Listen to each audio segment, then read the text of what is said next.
नमस्कार।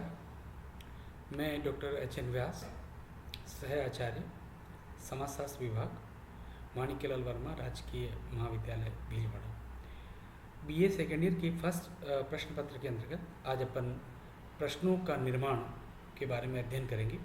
कल अपन ने अनुसूची की अंतर्वस्तु और अनुसूची निर्माण में किन किन चीज़ों की आवश्यकता होती है उसके बारे में पढ़ा हुआ। उसका नेक्स्ट जो स्टेप आता है हमारा प्रश्नों का निर्माण, कि हमें प्रश्नों का निर्माण किस प्रकार से करना चाहिए, कैसे प्रश्न होने चाहिए इत्यादि। अनुसूची में प्रश्नों को शामिल करने से पूर्व प्रश्नों के प्रकारों को हमें भलीभांति समझ लिया जाना चाहिए। विभिन्न प्रश्नों के अलग अलग उद्देश्य होते हैं तथा उनके निर्माण करने की शैलियाँ भी विशेष होती है। सबसे पहला आता है हमारा खुले प्रश्न, अर्थात ये वे प्रश्न होते हैं जो सूचनादाता के अपने विचारों, भावनाओं, विश्वासों आदि को जानने के लिए किए जाते हैं। अर्थात जो हमारा उत्तरदाता है उसको हम लोग किसी भी स्वरूप में बांध नहीं सकते हैं। वह अपनी भावनाओं के अनुसार, अपने विचारों के अनुसार वह इस प्रकार के जवाब देता है। इसके उत्तर अलग अलग प्रकार के लंबे या छोटे, संबंध या असंबंध प्राप्त होते हैं। जैसे दल बदल का भारतीय राजनीति पर क्या प्रभाव पड़ता है, या आपकी सम्मति में संसदीय प्रणाली में क्या क्या बुराइयां हैं, जाति प्रथा की समाप्ति के क्या कारण हैं, भारत में अंतर्जातीय विवाह को अच्छा क्यों नहीं माना जाता है, या कोई राजनीतिक दल को लेकर कोई प्रश्न है, या किसी धार्मिक भावनाओं को लेकर कोई प्रश्न है। तो ऐसे जो प्रश्न जब पूछे जाते हैं तो उन्हें ओपन एंडेड या खुले प्रश्न कहते हैं, जिसमें उत्तरदाता खुलकर अपने विचारों को अभिव्यक्त करता है। दूसरा जो प्रकार आता है हमारा संरचित या आयोजित प्रश्न। इन प्रश्नों में संभावित उत्तरों को भी प्रश्न के सामने रख दिया जाता है। सूचनादाता को उनमें से किसी एक उत्तर को चुनने के लिए कहा जाता है। अर्थात ये हमारा होता है ऑब्जेक्टिव टाइप क्वेश्चन, बहुविकल्पी प्रश्न, जिसमें विकल्प आपके उत्तरदाता के सामने होते हैं और जो रिसर्चर होता है वह उन विकल्पों को बोलता रहता है और उत्तरदाता उसमें से किसी एक को जवाब दे सकता है, या दो से अधिक भी हो सकते हैं। सूचनादाता को उनमें से किसी एक उत्तर को चुनने के लिए कहा जाता है। ये उत्तर वाक्यांश या वाक्य के रूप में हो सकते हैं। जैसे भारत में एक द्वि बहुदलीय व्यवस्था पाई जाती है। आपके परिवार में कितने सदस्य शिक्षित हैं, 1 2 3 सभी। या कई बार एक ही प्रश्न के दो भी होते हैं, उसको कहते हैं अपन दोहरे प्रश्न। किसी प्रश्न के केवल दो ही उत्तर सकारात्मक या नकारात्मक हो सकते हैं। उत्तरदाता द्वारा किसी एक को चुन लिया जाता है। जैसे क्या आप समाचार पत्र रोज पढ़ते हैं, हाँ नहीं। क्या आप धूम्रपान को अच्छा समझते हैं, हाँ नहीं। क्या आप सह शिक्षा के पक्ष में हैं, हाँ नहीं, इत्यादि प्रश्न जो होते हैं ये दोहरे प्रश्न होते हैं, जिसमें दो ही आंसर बनते हैं, हाँ नहीं। कभी कभी उत्तरदाता लागू नहीं भी उसको एक तीसरा आंसर के रूप में उनके सामने रख देता है। चौथा जो उत्तर हमारे सामने जो शेड्यूल का जो प्रश्नों का जो प्रकार आता है, बहुवैकल्पिक प्रश्न। इन प्रश्नों में प्रत्येक प्रश्न के अनेक संभावित उत्तर दिए हुए रहते हैं। इनमें से सूचनादाता कोई एक अथवा एकाधिक उत्तर छांट लेता है। अंत में एक उत्तर अन्य कोई भी जोड़ दिया जाता है। जैसे आप श्रमिक संघ के सदस्य बनना क्यों पसंद करते हैं? संगठन में पद ग्रहण करने के लिए, अधिक वेतन तथा सुविधाएं हासिल करने के लिए, भाईचारा बढ़ाने के लिए, प्रबंधकों से टक्कर लेने के लिए, या अन्य कोई। सेकंड, आपको अध्यापक की नौकरी क्यों पसंद है? छुट्टियां अधिक होती है, ट्यूशन मिल जाती है, अपनी बौद्धिक क्षमता की वृद्धि के लिए, भावी पीढ़ी को संस्कारित करने के लिए अवसर मिलते हैं, अन्य को। फिफ्थ क्वेश्चन, निर्देशक प्रश्न। ऐसे प्रश्न में उत्तर का संकेत दिया हुआ रहता है। प्राय उत्तरदाता उसी संकेत के अनुसार ही उत्तर दे देता है। जब ऐसे प्रश्न में प्रत्यक्ष या अप्रत्यक्ष संकेत भी दिया हुआ रहता है तो प्रश्न पूछने का प्रयोजन भी समाप्त हो जाता है।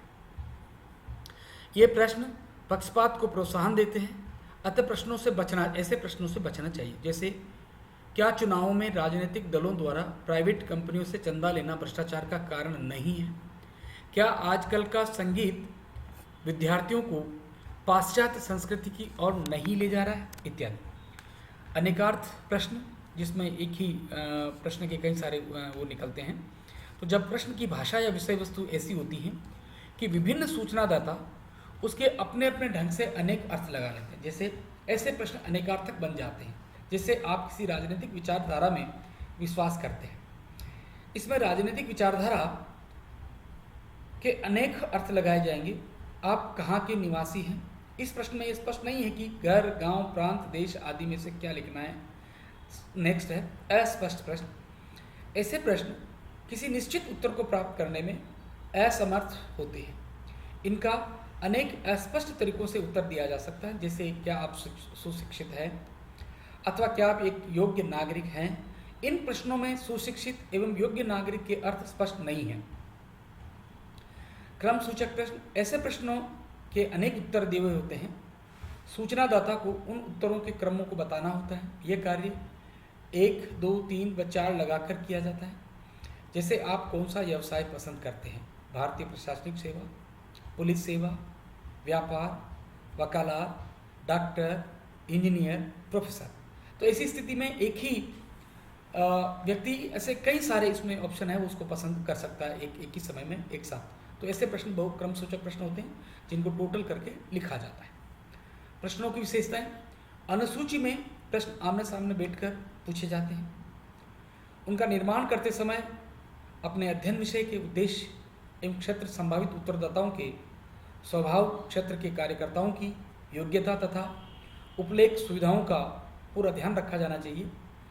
इसके लिए उनमें कतिपय विशेषताओं का होना आवश्यक है। वे छोटे, सुगम, सरल तथा समस्या एवं सूचनादाता से संबंधित हो। वे सूचनादाता के बौद्धिक स्तर के अनुसार बनाए जाए। वे अधिक कठिन या अति सरल नहीं होने चाहिए। प्रश्नों में बेसिक होना चाहिए, सब्जेक्टिविटी आनी चाहिए।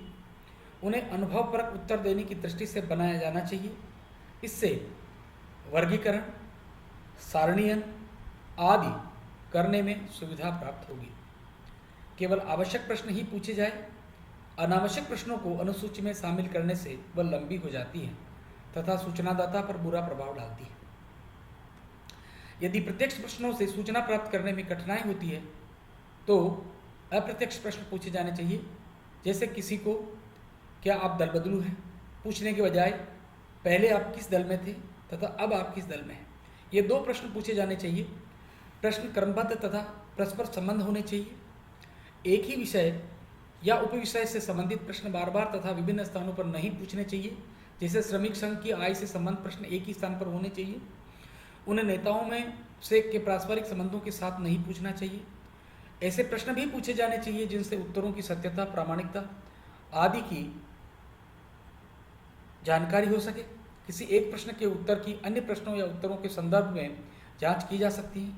जैसे दलीय निष्ठा तथा कानून के प्रति निष्ठा से संबंधित प्रश्न एक दूसरे के उत्तरों की जांच कर सकते हैं। गुप्त जीवन अथवा निषिद्ध क्षेत्र से संबंधित प्रश्न नहीं पूछने चाहिए। ऐसे प्रश्नों का या तो उत्तर ही नहीं दिया जाना चाहेगा या गलत उत्तर दिया जाएगा। प्रश्न ऐसे होने चाहिए कि उनके उत्तर लिखने में कम समय लगे। इसके लिए विभिन्न चिन्हों, सही या गलत या संख्या का उपयोग किया जा सकता है। विचारात्मक प्रश्नों को गहनता के साथ पूछना चाहिए। उनको पूछते समय क्यों, कब, कैसे आदि प्रश्नों को भी जोड़ा जा सकता है। प्रश्न एकार्थक होना चाहिए। उन्हें अस्पष्ट, कर्ण, कटु बोली में नहीं पूछा जाना चाहिए। तकनीकी भावात्मक शब्दों के प्रयोग से भी बचना चाहिए। प्रश्नों में प्रयुक्त शब्दों और वाक्यांशों को निश्चित एवं विशिष्ट बनाने के लिए स्पष्ट कर देना चाहिए।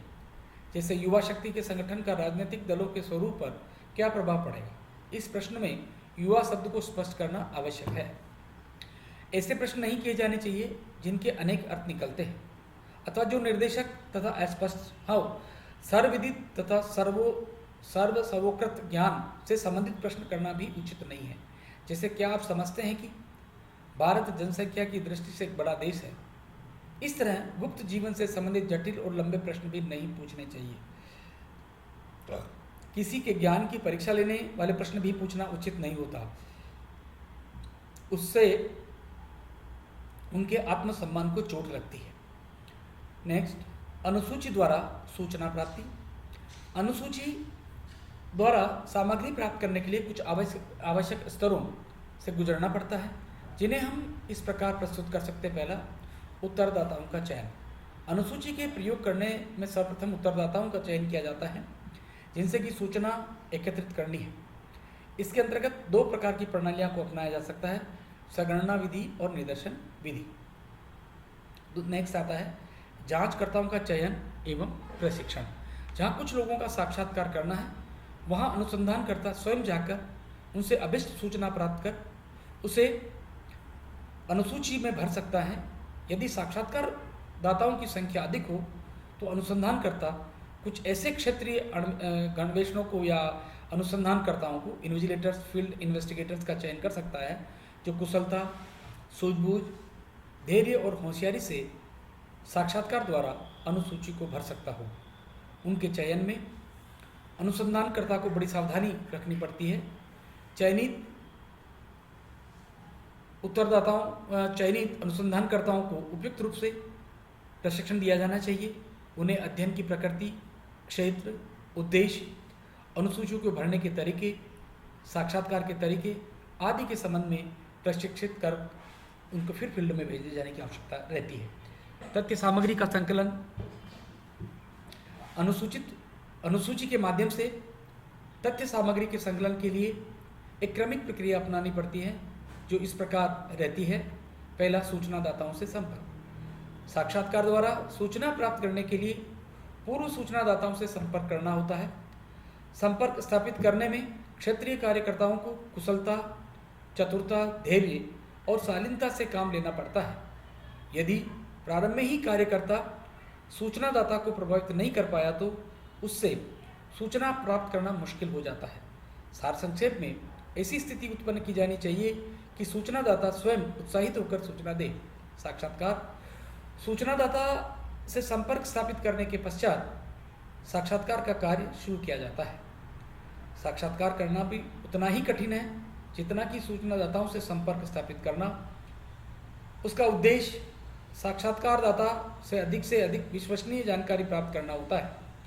यह तभी संभव हो सकता है जब अनुसंधानकर्ता एक स्वाभाविक वातावरण में सूचनादाता के मनोभावों को ध्यान में रखते हुए सूचना प्राप्त करता है। बीच में थोड़ा रुककर कुछ इधर उधर की बातें करनी चाहिए ताकि सूचनादाता की अभिरुचि बनी रहे। साक्षात्कार को रोचक बनाने के लिए कुछ हंसी मजाक की बात भी कर लेनी चाहिए या कोई उपयुक्त दृष्टांत दे देना चाहिए ताकि सूचनादाता साक्षात्कार की कोई बोझ न समझकर एक रुचिपूर्ण भेंट समझे। सूचना प्राप्त करना। साक्षात्कार करते समय यह समस्या पैदा हो जाती है कि सूचनादाता से किस प्रकार संगतपूर्ण एवं विश्वसनीय सूचनाएं प्राप्त की जाए। साक्षात्कारकर्ता को अनुसूची में से एक एक करके प्रश्न कर सूचना प्राप्त करना चाहिए, लेकिन साक्षात्कारदाता के दिमाग में यह आशंका पैदा न हो कि अनुसंधानकर्ता उससे कोई गुप्त जानकारी प्राप्त कर रहा है या उसे किसी उलझन में डाल रहा है। यदि उत्तरदाता सूचना देते समय मुख्य विषय से हट जाता है तो ऐसी स्थिति में बड़ी सावधानी पूर्वक उसका ध्यान मुख्य विषय की ओर केंद्रित करना चाहिए या उसे साक्षात्कार के बीच में कुछ अन्य बातें करके बंद कर देना चाहिए। यह भी संभव हो सकता है कि प्रश्नों के स्पष्ट न होने के कारण सूचनादाता उसका कुछ और ही अर्थ समझ बैठे, जिसके फलस्वरूप वह मुख्य विषय से विचलित हो जाता हो। ऐसी स्थिति में सबसे पहले अनुसंधानकर्ता को उत्तरदाता को समझा देना चाहिए कि मैं यहाँ पर किस उद्देश्य के साथ उपस्थित हुआ हूँ, मैं कहाँ से आया हूँ, मेरा क्या मुख्य कार्य है, ताकि न तो जो उत्तरदाता है उसके मन में किसी प्रकार के दूसरे विचार मन में उत्पन्न हो और न ही वह अपने उद्देश्य से भटक सके। ऐसी स्थिति में वह सारी की सारी जो कुछ पूछा जा रहा है उनका आंसर समय पर दे देगा। अनुसूची का संपादन। जब जांचकर्ताओं से ये सब अनुसूचियाँ प्राप्त हो जाती है तो उनका संपादन किया जाना चाहिए। प्रक्रिया इस प्रकार है। अनुसूचियों की जांच, क्योंकि जब सारे रिसर्चर है, इन्वेस्टिगेटर्स हैं, वो अपनी अनुसूची को भर कर ले आते हैं मुख्य रिसर्चर के पास, तो सबसे पहले अनुसूचियों की जांच की जानी चाहिए, क्योंकि प्रत्येक जो रिसर्चर है, जो इन्विजिलेटर है, उसका अपना विवेक है, प्रश्न पूछने का अपना अपना तरीका होता है। ऐसी स्थिति में कई बार प्रश्न का उत्तर भी डिफरेंट आना शुरू हो जाता है। कल अपन पढ़ेंगे किस प्रकार अनुसूचियों की जांच होनी चाहिए, प्रविष्टियों की जांच होनी चाहिए, किस प्रकार से गंदी अनुसूचियां या सचेतन, ये सारी चीज़ें हम लोग बातचीत करेंगे। धन्यवाद।